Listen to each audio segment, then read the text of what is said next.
আচ্ছা, প্রথমে কড়াইতে সর্ষের তেল দিলাম, এবার একটু 5 ফোড়ন দেব আর একটু শুকনো লঙ্কা ফোড়ন দেব।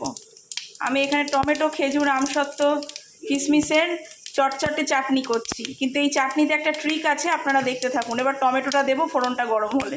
আচ্ছা, এই যে টমেটোটা দিয়ে দিয়েছি, এবার একটু ভাজা ভাজা করব।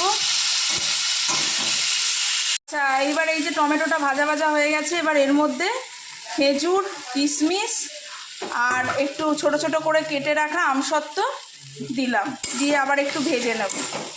এবার ভাজা ভাজা হয়ে গেছে, এবার এর মধ্যে আমি পরিমাণ মতো একটু জল দেব। জল দিয়ে এটাকে একটু ফুটতে দেব।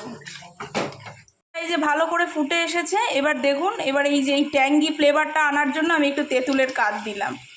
অল্প করে একটুখানি তেঁতুলের কাঠ জলে গুলে আপনারা করে দেখবেন বাড়িতে, খুব টেস্ট হয়। এটা একটা খাট্টা মিঠা একটা ফ্লেভার আসে। তো আবার আসছি। আচ্ছা, এবার এই যে ফুটে এসছে, এবার আমি এই বলে দরাজ হাতে চিনি দেব। আমি আরেকটু চিনি দেব, 1.5 বাটি মতো। ঠিক আছে, চিনি একটু দিতে হবে, তার কারণ নালে কিন্তু এর খাট্টা মিঠা ফ্লেভারটা আসবে না।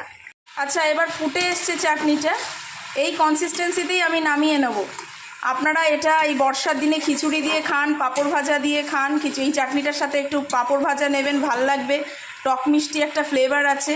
রুটি, পরোটা, লুচি, ভাত সব দিয়ে এই চাটনিটা যাবে। তো হয়ে গেল আমার টমেটো, খেজুর, কিশমিশের চটচটে চাটনি, রেডি টু সার্ভ।